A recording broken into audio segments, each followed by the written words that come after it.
I've only been in this company 4 years now, and a lot of the folks in our company start at the bottom and work their way up. This is Jeremy, the Vice President of Construction at an engineering and construction company. He's working with Chip Huth, an Arbinger coach, to navigate his current leadership challenges. Before joining his current organization, Jeremy logged 24 years in the U.S. Navy, developing many of the skills he needed to be successful in his new role. However, even 4 years into his position, he still feels like an outsider, like his experience isn't being recognized. And so I'm kind of the first one that's come in at a senior leadership role, and that may be to my detriment in their mind as well, discounting all of the stuff that I've done in my past. Through the course of their time together, Jeremy and Chip explore the mindset that causes, in Jeremy's case, avoidance, a lack of curiosity, and self-doubt that can keep even seasoned leaders stuck. The idea behind these coaching episodes of Leading Outward is that you can see some of yourself in Jeremy, that his struggles are all of our struggles, and that through direct and honest introspection, dialogue, and action, we're capable of the change needed to transform our workplaces and ourselves.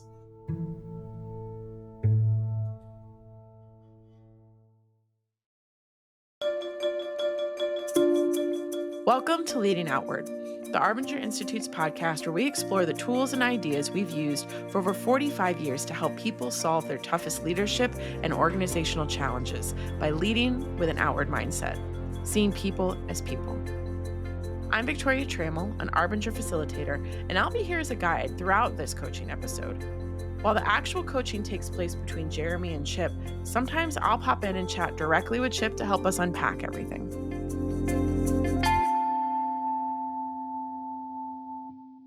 How do you feel about being the only person to come into the organization from the outside and step into a senior leadership role? I was told on day one it's going to be a huge challenge, and 4 years later, I'm maybe 50% there. It has been a challenge. What's frustrating is, I've got 24 years of military experience that ties directly to our operations, but it just gets discounted. It's not looked upon as value to a lot of people in the organization because I didn't grow up in this organization. So it's very challenging for me. And I've spent a lot of time building relationships, building trust, being there for the team. And I think after 4 years, I see the fruits of my labor, but it's been a challenge. How do you feel when people discount your experience? I mean, 24 years, that's very impressive. Extremely frustrating. And I try to be humble about it and look at it from their perspective.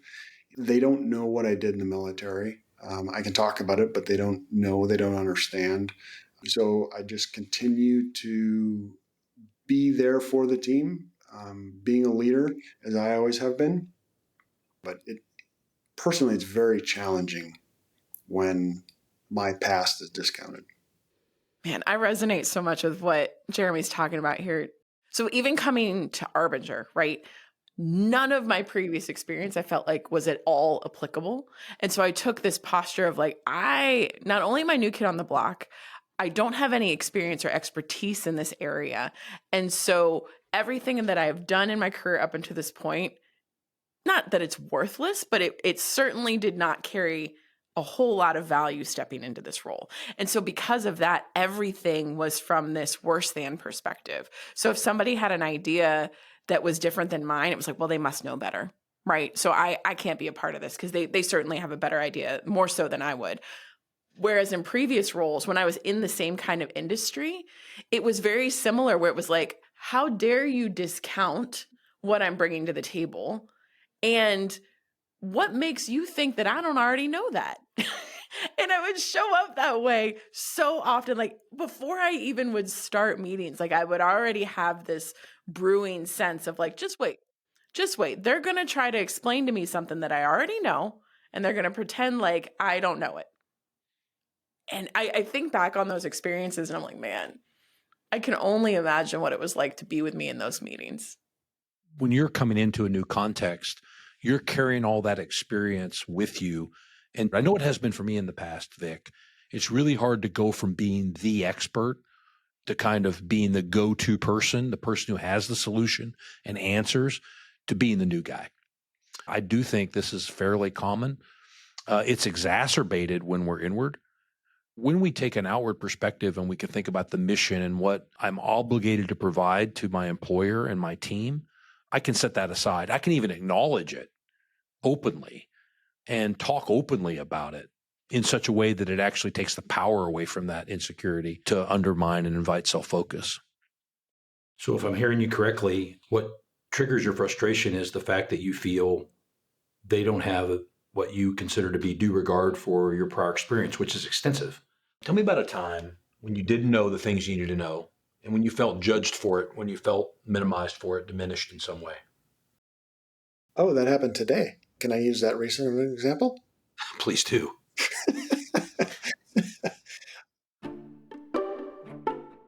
I asked a question why we had divided one crew amongst two crews. And it's a very operational, kind of in the weeds question. And the superintendent looked at me and said, "Where in the hell, what rock have you been hiding under? We had 4 people on this crew fail a drug test, so we had to take them off the crew, and we didn't have enough people to do the job, so we had to take one crew and fill in the other crews and divide it up." And I said, "Well, that makes sense, but I guess I just wasn't privy to that. I didn't know, and so I was ignorant to the situation, and it was pointed out to me, and I was like, 'You're right. I'm sorry, I didn't know that. I don't know if I've been asleep at the wheel or maybe I didn't need to know that, but I said, thank you for taking care of it, meeting the mission. I just didn't know when I was pointed out very clearly, like, what rock have you been hiding under?" Yeah, that's pretty interesting way to deliver feedback. How'd that make you feel? Inadequate as a leader, like, yeah, I oversee construction and I didn't know that. I didn't feel good when somebody called me out blatantly. What rock have you been hiding under?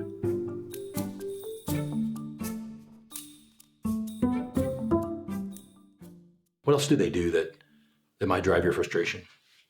If it's an issue or a challenge that we're facing, and I just get, you need to fix it.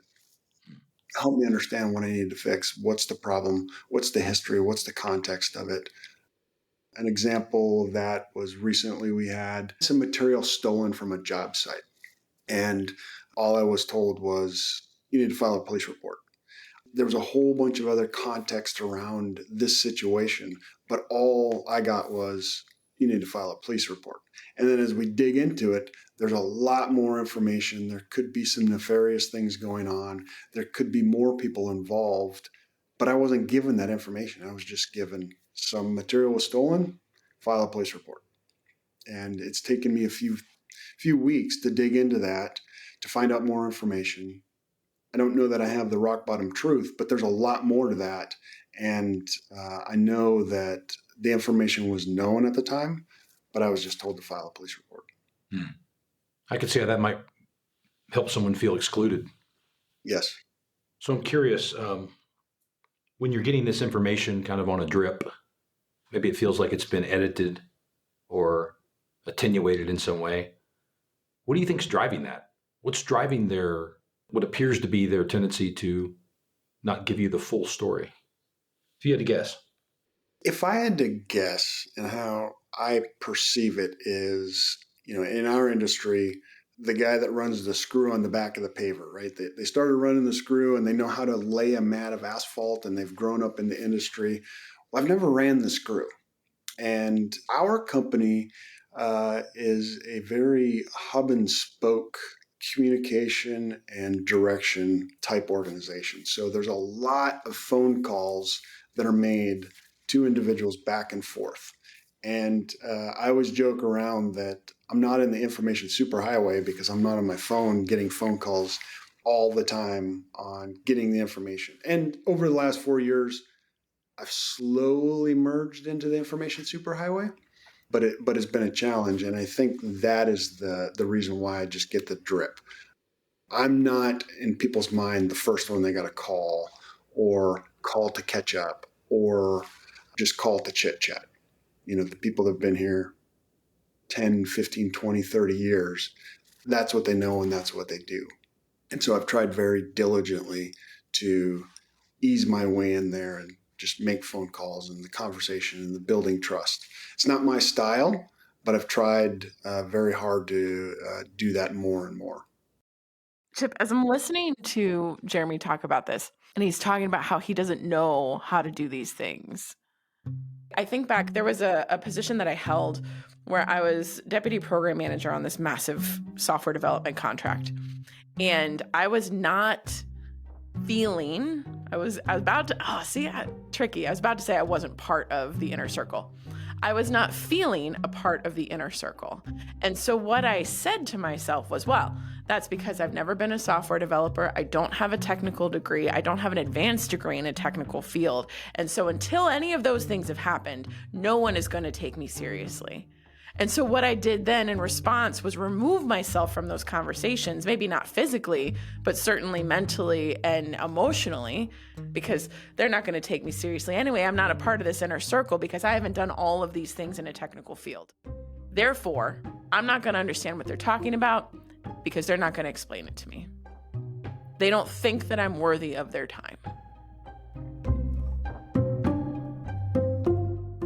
That's super powerful, Vic. Up to this point, the problem has been people aren't including him. People are dismissive of him. Like he's seen that as the problem. But now he's recognizing, the problem is, and this metaphor of the information superhighway, that's pretty telling. There's some passivity implied there in the way that he's considering being part of this information network, right? He says, he's been trying to get on the highway. So you see the passive nature of that is like, well, look, until people start inviting me into this network, I'm not going to have the information that I need. The reason they're not reaching out to me and giving me the information is because I haven't ran the screw. I'm not part of the team. And what that allows him to do is to evade his responsibility for being intentional about becoming part of the team by reaching out and getting curious. He doesn't have to be curious when he sits back and waits for the people to come to him. He can use the excuse quite effectively of them not coming to him as all the reason he needs for not learning the things that he needs to know. And all that is to say that when I'm carrying around this storyline and the storyline goes something like, I'm the kind of person who already is an expert in this field, then that disinvites me to ask questions that might be considered naive if asked by an expert in that field. So instead, I just sit back and I wait for people to invite me in, and they don't invite me in, which tells me they're the problem. And then I come up with reasons why they're not inviting me in. And of course, the obvious reason is that, they just don't value me. Well, and I think that's the destructive power of an inward mindset, right? Because I'm thinking about it. Not only is he creating reasons why people are not including them, I would argue that he's also overinflating the requirements in order to be invited into this organization. It's not that I just have to understand, I haven't done this one job, I haven't driven the screw, therefore, I can't be a part of this, which is what I think is so tricky about inwardness. You said you've never ran the screw. Did I get that right? Yep, never ran the screw. You've been there how many years? 4? 4 years. What's held you back from learning more about the technical side of the operation?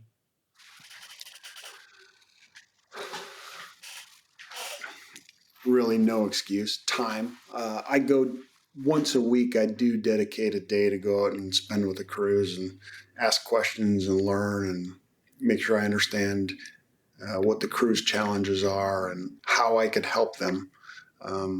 But really time. What other things take up your time? Other priorities? Things that are more important than having a better sense of the technical skills of the people that you lead? What other priorities get in the way of that? Any one of the other divisions that I oversee, finances, operations, making sure that we're out bidding work and winning work so that we can create a backlog. logistics, safety for the company, continuous improvement, media relationships. It's quite the gamut of things that consume time. I am the new guy. I got about, in my estimation, about 8 more years, and then I won't be the new guy. 8 years. So you're going to wait 8 years No. to learn more about. What are you saying? No, it's our culture that, until you hit the 10 or 12 year mark, you're the new guy in our organization. That's convenient. Yeah. I mean, the new guy is not really expected to know a lot. Yeah. Well, and that's part of it. How can the new guy come in and be in a senior role? Right. It hasn't happened in our company prior to me. And so it's new for a lot of people.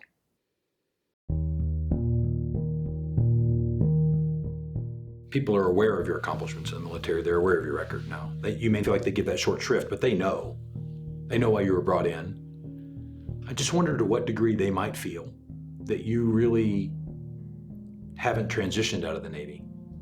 You're not fully here. You're not fully present. You're not fully in this job because you haven't shown a degree of interest in what they do and really getting super curious about the technical aspects of the job, the aspects of the job that depend on you doing your job in order for them to be able to do those things well. I'm just wondering, what they might think about that.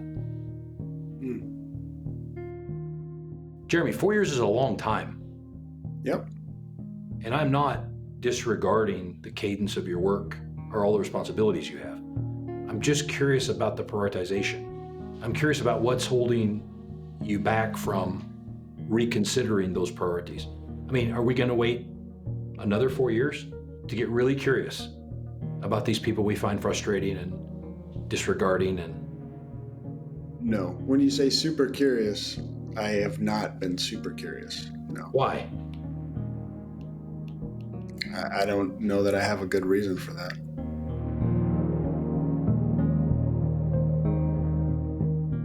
I love this moment from Jeremy. I think this is so honest. And if I was in his shoes, I don't know that I would have been willing to say I don't have a good reason. I think I probably would have come up with about 85,000 reasons why I haven't, Chip, and justified to you all the things that I needed to be doing rather than getting curious. I think this is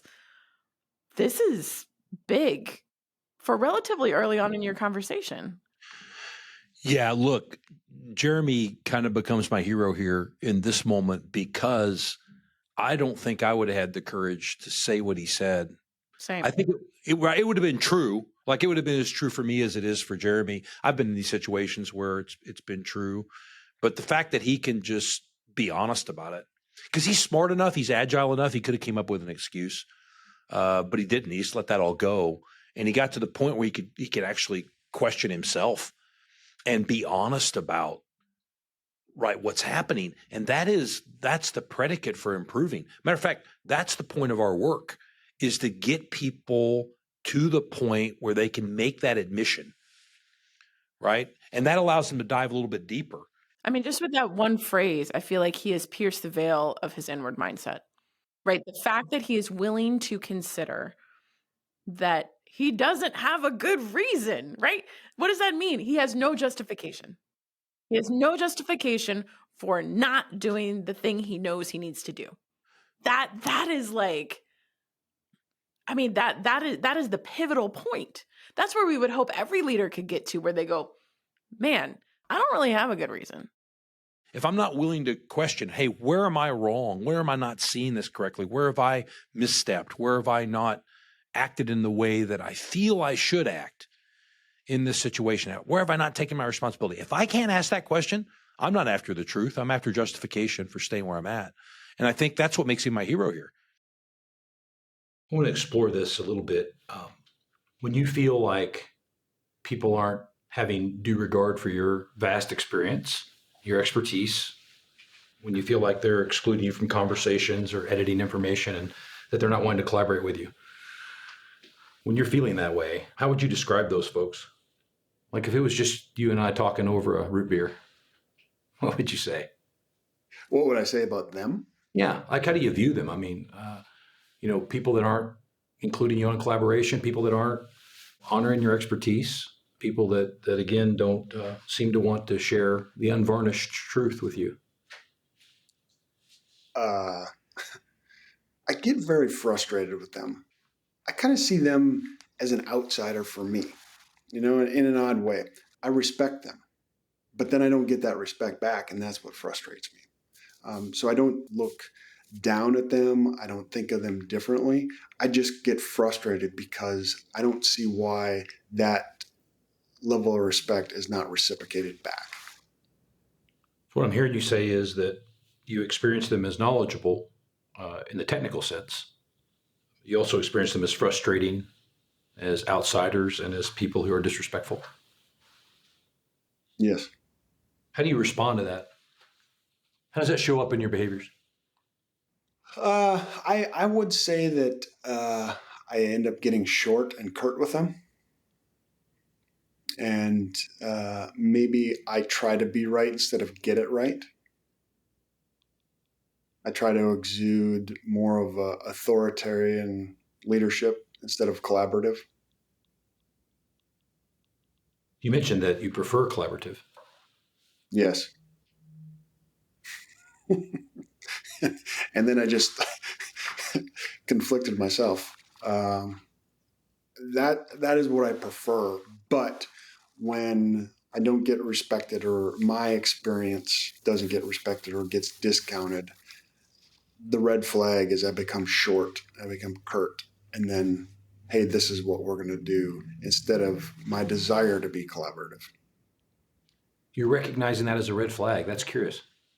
Now that we're talking through it, absolutely. I haven't thought about it in this perspective, but that is absolutely a red flag.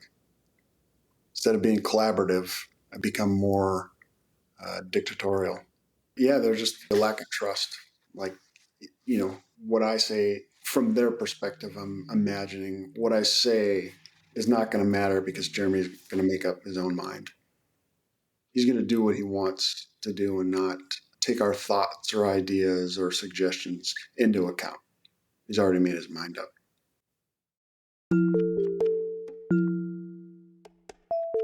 Between this session and the next session is I want you to think deeply about what's held you back from being more curious. What's held you back from going out on the front line and simply asking questions, from pulling people in that are doing the technical aspects of the work and getting curious about their challenges, their impediments, their goals.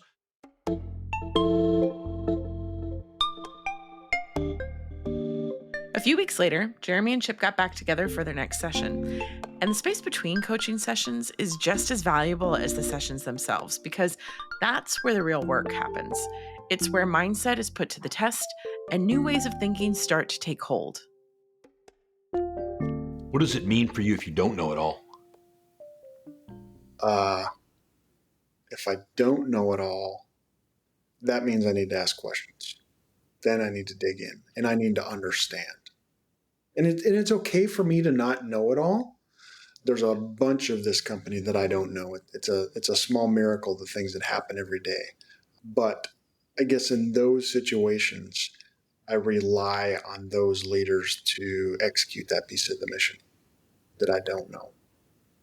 But is it really okay for you not to know it all? What I mean by that is, are you okay with being ignorant?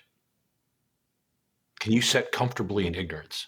What feeling arises in you when you feel like you're ignorant? I don't like that feeling. At the root of it, I'm not okay with that. Um, I don't like not knowing at the very core of that question. Be interested in trying to explore where that comes from. Because here's the thing. You're a very intelligent person, so cognitively, you understand that you can't possibly know everything. Not within any domain, even a domain you've dedicated your life to, like leadership. Cognitively. But at the visceral level, it's causing some type of disease. I'm just curious where that comes from. It's a great question. I may be way off here, but is there any sense in which, to the degree you feel like you can't do this job, it's impacting your ability to learn? I'm talking about your self-doubt. I'm talking about the self-doubt that you're not talking about. I'm talking about the deep down inside questioning, despite all of the experience to the contrary, of whether or not you can actually do this. Yes, those thoughts have crossed my mind, for sure. I'm just curious, where does that come from? What experiences have you had that have suggested to you you're not good enough? Hmm. It probably goes way deep, but probably childhood. I mean, it would go back that far, I would say. Yeah. I'm going to say that goes the childhood piece is just never good enough for my father, right? Just not good enough. Not fast enough, not strong enough, not smart enough, just not. And I think that that's probably, well, no, not even probably. Because I've thought about this in the past and where does that come from? And it all leads back to that. Not good enough as a child in my father's eyes. That's where I would point it back to.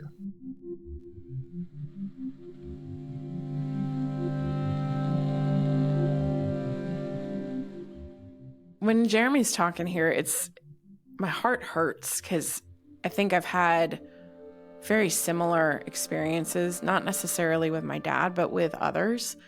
And in a way, as I've reflected on this, it's one of those things that if I want to justify an inward style that I have, I will latch on to the sentiments of others to use those to bolster that justification.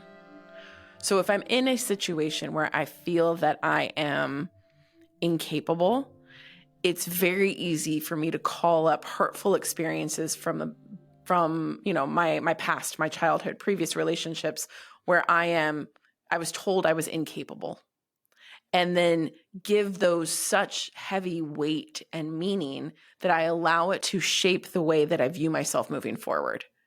Because these people who were so significant in my life and my formation had this opinion, therefore it must be true because that's how I'm feeling right now.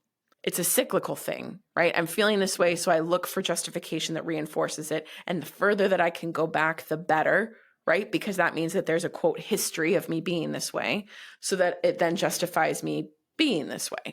And it's frustrating and it's disappointing and it's encouraging all at the same time to know that there are things that are horrible that happen to people. No doubt, like factually, there are terrible things that happen.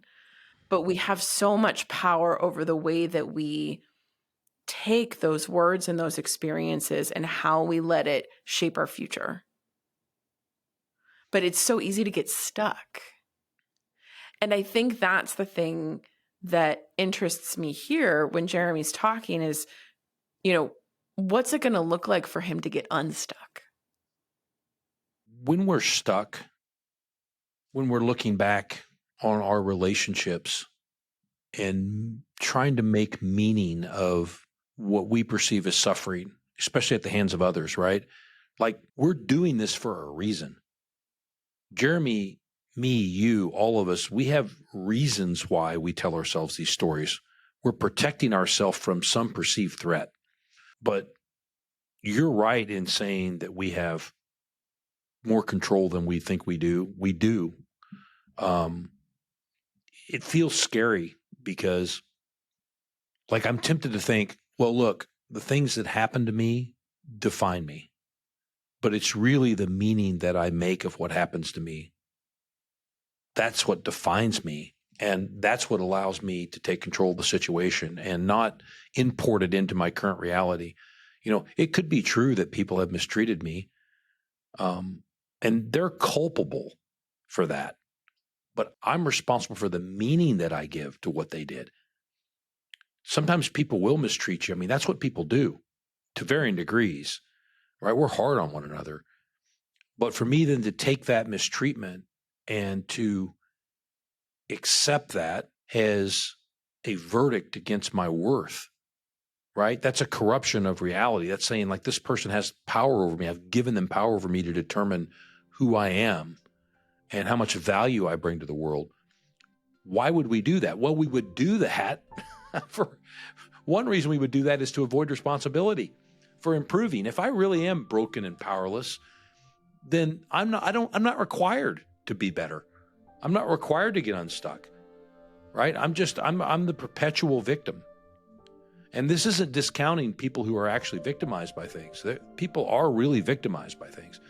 But I have the power to not let my past dictate my present or my future. I have the power not to continually re-victimize myself by reliving that narrative and by, again, importing it into my current relationships. Once Jeremy or you or I or anyone can see that, can see our responsibility and understand it, and see the way we're disabling ourselves, we can take responsibility for changing the meaning we give those past experiences. And that's the key in my mind to unleashing, the power of what we're calling the outward mindset, right? Being able to take on responsibility, to not self-excuse, to not use those past traumas, those past incidents as a reason for my current avoiding of obligation, or my current dehumanizing of other people, or my current accusations that I make against folks.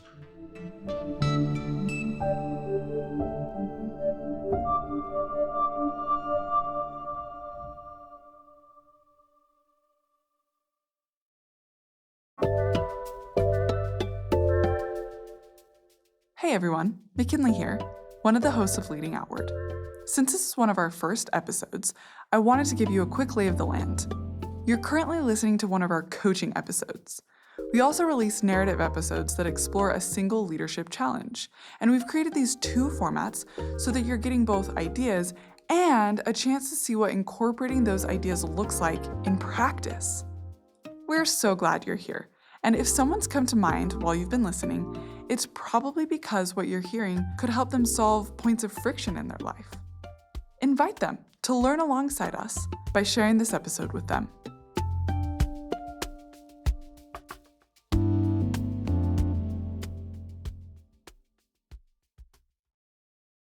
In the Navy, you were really good at your job. It was. Highly competent. Yes. 24 years is a long time to be highly competent at something, to be functioning at a high level, and then to step away from that into a new role with a bunch of unknowns. I'm just trying to imagine what that would feel like. It's almost like you're leaving this, to use a nautical term, this anchor, right? What's anchoring you? Yes. Maybe, I don't know, maybe that could even be part of your identity at some point, right? The competent person who gets things done. Yes, absolutely. I'm going to run something by you. I am sensing kind of conflicting objectives, personal objectives that you have. And I've seen this in myself before, by the way. There's the stated objective that you have. One, which is to increase your level of competence. In the past 4 years of being here, you've recognized, hey, there are different ways of doing things, different processes in place, and you self-disclosed that you hadn't done as much as you felt you could do objectively to learn and to grow in that 4 years. A bit of knowledge that you feel like you have a sense that you need to dedicate yourself to developing. So that's like the stated objective. I want to grow my competence. Okay. What I find ends up driving our decision-making and driving our behavior is often the unstated objectives, the stuff that's under the surface that almost feels unconscious. So if someone says, look, I'd like to grow my knowledge, but I'm engaging in behavior that actually doesn't further my stated goal. So I say, Jeremy, I'd like to learn more about this operation, yet I'm doing things or not doing things that run counter to achieving that goal. So it sounds like madness, right? Mm-hmm. Like, okay, Chip, you say this is what you want. Why are you behaving in a way that's not going to get you what you want? And what I found is, at least in my life, is that often I have a secret mission, something that's not stated that's actually driving my decision making. It's informed by my mindset. Meaning, you told me that you were concerned. One of your concerns was looking incompetent, looking like you didn't know what you were doing. So think about how that might conflict with becoming more competent. If I say I want to be more competent and simultaneously I want to be seen as the smartest person in the room, how could that get in the way of me being more competent? What are your thoughts? My mind went right away where if I need to look competent, I might not ask a question. I might not expose and ask a silly question or dive into something deeper. Even though in my mind, when somebody says something, I don't necessarily say, tell me more. And I've learned that I need to do that more instead of, an hour later, I should have asked that or I should have dug into that more. I might hold back because I don't want to look incompetent. That's where my mind went right away. To what degree have you found yourself doing that? It depends on the situation, but I mean, I do it in certain meetings around certain people, um, probably to avoid conflict. That's interesting. In what way does that avoid conflict, staying willfully ignorant? It's my insecurity because I don't want to look silly asking, hey, why is that? What is that process? I feel like you're working at cross purposes. Like, I want to be dependable, I want to help people, but at the same time, I get so stuck. So it's like, whoa, like, okay. As I'm thinking about this, what does it occur to you to do differently? It's like a red flag, but when I avoid something, that's where I need to focus my energy. Talk about that more. What do you mean by red flag? If there is a situation or a person um, that I avoid or I put off, that's a red flag. It pops up if I catch it because I don't catch them all. If that comes up, okay, that's a trigger. That's a red flag that I need to dig into that. I need to focus on that because if I'm avoiding, why am I avoiding? Do you see yourself avoiding often? I mean, does that seem like the primary thing that pops up in these situations, avoidance? It's it's not primary, but it's prevalent. I don't know if that makes sense.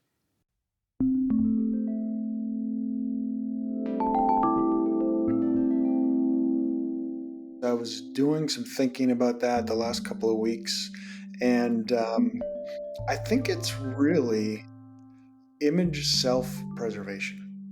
And I say that because then I'm not putting myself at risk. I'm not potentially saying something wrong. And I think by avoiding that, I don't have to confront that. And it's preserving my image of myself. What do you think the consequences of that are in your position? Oh, huge. Because in my position, I can't be avoiding problems or people, right? I need to have those conversations. I need to tackle that. I need to be there. I need to be present. I don't need to be avoiding anything. I do have a mechanism that if I've learned that if there's something I'm avoiding, I need to put energy into that. Probably over the last couple of years, it's become more, I've been more self aware of that. Avoidance equals action for me. How's it been going as far as execution? I mean, has that been almost an automatic response for you? You notice the avoidance, you process that, and then you develop a plan of action and you move toward it. Has that been your process, and how's that been working? I wouldn't say it's automatic. It's not just automatic. But when I do, at least once a week, self reflection, and I identify it when I'm thinking through business and relationships and processes that I'm aware of that. And if I have that little tingling in my neck that I'm avoiding that or pushing that off, it's getting lower on the task list, that's where I need to put energy. So it's not automatic. It takes intentional thought on my part to identify that. After this session, Jeremy took action on the things he and Chip had talked about. And when they got back together, Jeremy shared this powerful experience that highlights what can happen when we turn outward toward the people around us. Since you and I talked, I used the outward mindset and I owned a mistake. We did not get foreman pay right. And so in May, we did our annual pay raises, and our foreman pointed out some glaring discrepancies in our calculus. And I said, "Hey, let me take a look at it." And where I failed was um, I didn't act quick enough, and probably stuck my head in the sand. And some time went by, and General Superintendent said, "Hey, we've got to solve this." And it's not easy. We can't just throw money at problems. There's a lot of thought that goes into this to get it right. I said, "Next Friday, I'm going to solve this by next Friday." Well, that manifested in itself that the foreman thought that I was going to come talk to him on a Friday. And so I didn't do that. I had some meetings in between to try to get this right. Friday, it was probably about 6:30, 7 o'clock at night. Superintendent called me and said, "Hey, did you talk to the foreman today?" And I said no, and we got into it. And immediately I knew that I had negatively impacted the guys that really pay my salary. They are the bread and butter of the company, right? And they get it done. And I had negatively impacted them. Whether I came back and told them that they got a different merit raise or they didn't, they wanted and deserved an answer. And I didn't give it to them. And I will tell you that the rest of that night, at least Saturday through half of Sunday, I was beating myself up pretty bad. It would have been very easy for me as I reflect back on this to say, I did not say that I was going to tell the foreman on Friday, that I was going to go meet with them. But it happened. That's how it was communicated. And I didn't do something. I haven't gotten back to the foreman after some time. And so the first thing I did Monday morning is I went and talked to the foreman and said, "Hey, I'm sorry. Here's the date that you will have an answer by." And I got it fixed, and they were appreciative that I came out and told them that I don't have an answer. The answer isn't no. I'm still working on it. I'm sorry. I've impacted you negatively. I will do better. At the time, I felt that's the only thing that I could do, and I fixed the problem, and I think they were happy with the outcome. Even on the weekend, I was traveling. The three people, the superintendents, I came in, gave them a handwritten note, and said, "Hey, I screwed up. I'm sorry. You deserve better. I will be better. We will get this right." That's basically all I told them. How do you feel on the other side of that? I should have done that way earlier. I feel I let people down, and that took away some trust capital that I had built up in the organization. That specific incident, I didn't do what I said I was going to do, that really impacted major players in the company. And so on a personal level, I don't feel good about that. But I learned a huge lesson that I got to understand how I impact people. And I just wasn't equating that time period between when the foreman brought the information to me and this really went south quickly. During that time, I didn't fully appreciate how I was impacting them. They just wanted an answer, whether it was no, I'm still working on it, or here's a raise. They just wanted an answer back. You took a situation, and you mentioned this kind of it took away some of the trust capital you built up. But in my estimation, the way that you shifted there, you actually took a situation that could have been very negative, and you turned it into an opportunity to build trust. I hope you recognize that. Yes, yeah. Because you came into this, there's adversity, there's conflict, there's concern, there's people that feel marginalized maybe perhaps or unappreciated, and then you come in and simply no excuses made. I dropped the ball on this, and further than that, you said, this is what I'm going to do to make it right. So I'm going to guess, Jeremy, that they walked away probably trusting you more, which sounds totally counterintuitive. Yeah, I think they did.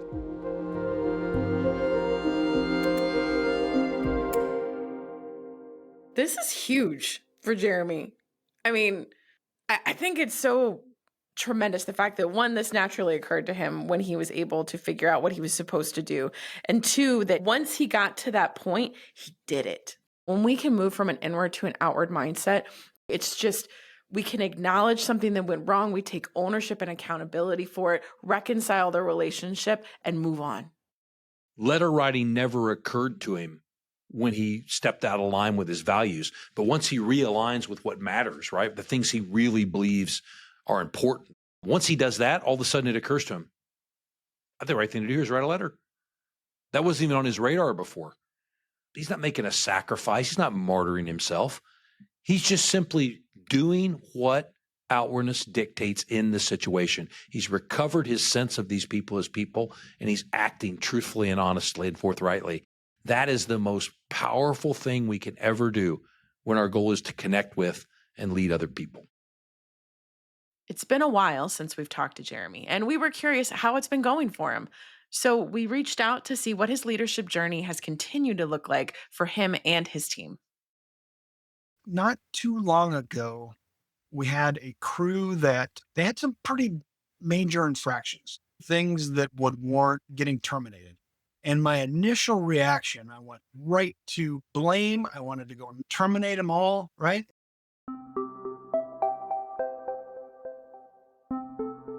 I said, well, I need to step back. So if my mind is going right to blame, change your mindset. Let's get curious. And so, I went out to that crew with a open mind, with empathy, and I had a conversation with them. And I just really understood, hey, what was going through your mind when you all were doing this? Do you realize these are implications of your actions, up to losing your life or termination? And actually walked away with a much better connection. And today, months later, a crew, they are more high performing now, and they changed their attitude, they changed how they operate. And that's a tribute to getting curious, knowing that I was going to blame, and then instead going with empathy and leading with curiosity. And I just thought that was a huge win.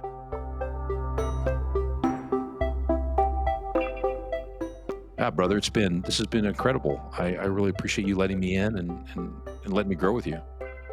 There's no words that can express my gratitude of you willing to dig into some of these and challenge me to get better, think deeper, how I'm manifesting some of these bad behaviors that are impacting the others. So I really, really appreciate you spending the time with me and helping me grow as a leader. So cool, Jeremy. So cool. All right, my brother. We will see each other down the road, I am quite certain. Absolutely. Thanks for your time, Chip. You take care. Thank you, my friend.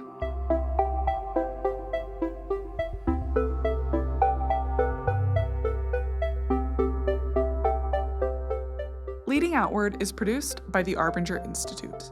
To have a conversation about how we can equip you to transform your leaders and organization, schedule a complimentary strategy session at arbinger.com. And for those of you who have the courage to have your own coaching sessions recorded and shared, like the episode you just listened to, so that others can be helped on their leadership journey, email us at leadingoutward@arbinger.com.